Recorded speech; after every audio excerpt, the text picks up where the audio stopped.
ప్రజల దేవుని స్తోత్రం. క్రీస్తున దేవుని బిడ్డలారా, ఉదయకాలమున ప్రభు అయిన యేసు క్రీస్తు వారి శ్రేష్టమైన నామమున మీ అందరికీ శుభాభివందనాలు తెలియజేస్తున్నాను. ప్రభువుతో ప్రతినిత్యం అనుదిన ఆశీర్వాదాలు పొందుటకు, అరుణోదయ శ్రేష్టమైన దీవెనలు కృపారును పొందుటకు దేవుడు మనల్ని పిలిచాడు.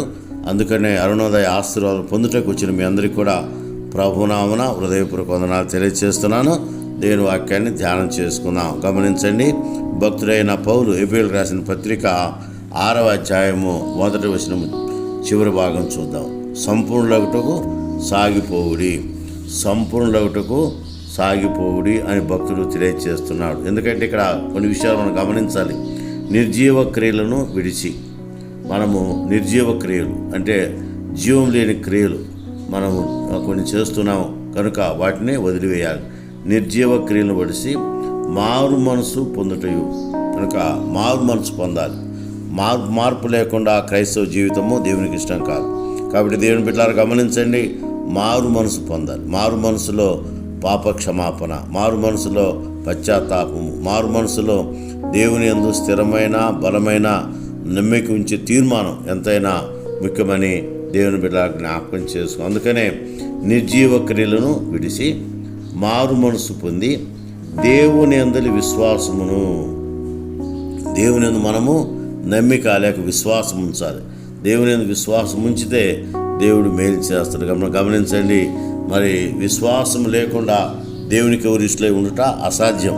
కాబట్టి విశ్వాసముతో మనము దేవుని యందు నిరీక్షణ ఉంచితే దేవుడు మేలు చేస్తాడు, మేలు జరిగిస్తాడు, మేలుకరంగా ఉంటుందన్న విషయాన్ని దేవుని బిడ్డ జ్ఞాపకం చేసుకుందాం. తర్వాత బాప్తీసు వలన గుర్చిన బోధయు, హస్త నిక్షేపణయు, మృతుల పునరుద్ధానమును, నిత్యమైన తీర్పును ఈ పునాదులు మరలా వేయక, ఎందుకంటే పాత జీవితాన్ని మనం జ్ఞాపకం చేసుకోకుండా పాత జీవితంలో మనము మరలా వెనుకకు తిరగకుండా మార్పు చెంది మారు మనసు పొంది మనం ఏం చేయాలంట?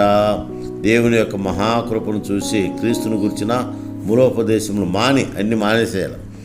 సంపూర్ణులకు సాగిపోవుడి కనుక పాత జీవితాన్ని వదిలివేసి, పాత రోతను వదిలివేసి, పాత అలవాట్లన్నీ వదిలివేసి పాత జీవితాన్ని దేవునికి సంపూర్ణంగా సమర్పించి మనము ఏం చేయాలంట? సంపూర్ణులగుటకు సాగిపోవాలి. క్రైస్తవ జీవితము సంపూర్ణత అనేది చాలా ప్రాముఖ్యమైన విషయమని దేవుని బిడ్డ జ్ఞాపకం చేసుకుందాం. దేవునితో సదాకాలము మన జీవితం ఉన్నదన్న విషయాన్ని జ్ఞాపకం చేసు. కొందరు చనిపోగానే ఇక అయిపోయింది జీవితం అనుకుంటారు, కానీ అది కరెక్ట్ కాదు. దేవునితో మనము సదాకాలము జీవిస్తాం. అప్పుడే ఆ వ్యక్తి జీవితానికి సంపూర్ణత చేకూర్చబడుతుంది. ఇది క్రైస్తవ విశ్వాసం. అయితే ఈ లోకంలో దేవుడు ఆనాడు ఇశ్రాయేలు కాలం నుండి ఇప్పటి వరకు తాను చూపించు మార్గం వైపునకు సాగిపోవుడు అంటున్నాడు. నిజమే దేవుని బిడ్డలారా గమనించండి, 40 సంవత్సరాలు ఇశ్రాయేలు జనాంగం అరణ్యములో వారితో కూడా వారి ప్రయాణంలో సాగిపోయేటట్టు చేశాడు దేవుడు. అంటే ఒక రకంగా వారితో కూడా ఆయన నడిచాడు. దేవుడు వారితో ఉన్నాడు. దేవుడు మనతో నడవాలని ఇష్టపడుతున్నట్లు ఆనోకు దేవునితో నడిచాడు. మనం కూడా దేవునితో నడవాలి. అంత మాత్రం కాదు, ఆయనతో కూడా మనం నడిస్తే మన మార్గాన్ని ఆయన సరళం చేస్తాడు. మన క్రియలను ఆయన జ్ఞాపకం చేసుకొని వాటిని తీసివేసి సంపూర్ణ కార్యంలో దేవుడు నడుస్తాడన్న విషయాన్ని దేవుని బిడ్డ జ్ఞాపకం చేసుకుందాం. అందుకనే సంఖ్యాకాండం 9వ అధ్యాయం 23వ వచనం మీరు గమనిస్తే, యెహోవా మాట చొప్పున వాడు గుడారమును వేసుకొనిరి, యెహోవా మాట చొప్పున వారు ప్రయాణం చేసిరి, మోషే ద్వారా యెహోవా చెప్పిన మాటను బట్టి యెహోవా ఆజ్ఞను అనుసరించి నడిచిరి. చూసారా, ఈ మాటలన్నీ కూడా దేవుని చిత్తానుకూలంగా నడవాలి, దేవుని ఇష్టానుసారంగా నడవాలి, దేవుని యొక్క కార్యం జరిగించాలి. అందుకనే పాత జీవితాన్ని వదిలివేసి నూతన జీవితానికి సంపూర్ణులగుటకు, అంటే సంపూర్ణంగా పరిపూర్ణంగా దేవుని యొక్క సన్నిధిలో ఆయనతో కూడా మనము సాగిపోవాలన్న విషయాన్ని దేవుని బిడ్డలారా జ్ఞాపకం చేసుకుందాం. ఎందుకంటే దేవునితో ప్రయాణం చేయవలసిన వచ్చినప్పుడు సాతానుడు పెట్టే ఆటంకాలు చాలా ఉంటాయి. అయిన వాటిని మనము జయించాలి. ప్రార్థన ద్వారా మరి జయించుటకు ఒకటే ఒక సాధనం ప్రార్థన ద్వారా మనము జయించాలనే విషయాన్ని విశ్వాసంతో మాత్రమే మనం ముందుకు సాగాలి. అందుకనే ఎఫెసీయులకు రాసిన పత్రిక 6వ అధ్యాయం 16వ వచనం, విశ్వాసం అనే డాలును పట్టుకుని దాంతో మీరు దుష్టుని అగ్నిబాణం వంటి ఆర్పుటకు శక్తిమంతులవుదురు అని భక్తులు తెలియజేస్తున్నారు.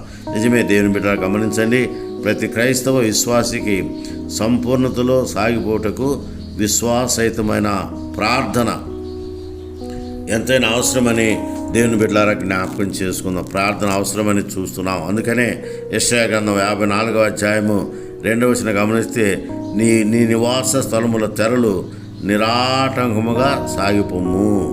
చూసారా, దేవుడు యెషయా ద్వారా ప్రవచన వాక్యం పలికించాడు. కనుక ఈ మాటలో దేవుని యొక్క మాట యందు విశ్వాసం ఉంచి ఆయన ఆజ్ఞలను గైకొని ఆయన మార్గములు నడిచిన ఇశ్రాయేలీయులు దేవుని యొక్క సన్నిధిలో ఎలాగా వారు ఆశీర్వాదాలు పొందారో, ఎలాగ దీవించబడ్డారో, ఎలాగ బలపడ్డారో, మనం కూడా అలాగ బలపడ్డకు దేవుడిచ్చిన గొప్ప ధన్యతను బట్టి దేవునికి మనము కృతజ్ఞత స్తుతులు స్తోత్రాలు చెల్లిస్తున్నాం.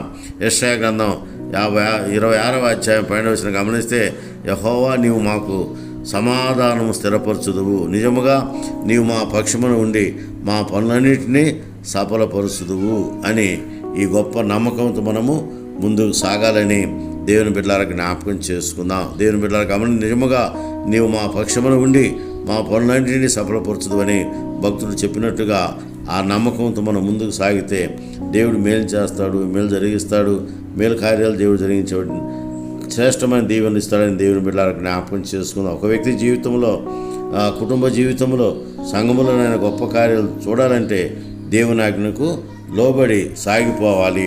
అలాగే సాగిపోతే దేవుడు ఆశీర్వాదాలు కుమ్మరిస్తాడు. ఈ మాటలు మనం జ్ఞాపకం చేసుకొని ముందుకు సాగిపోనట్లు పరిశుద్ధాత్మ దేవుడు సాయం చేయనుగాక. Amen. May God bless you.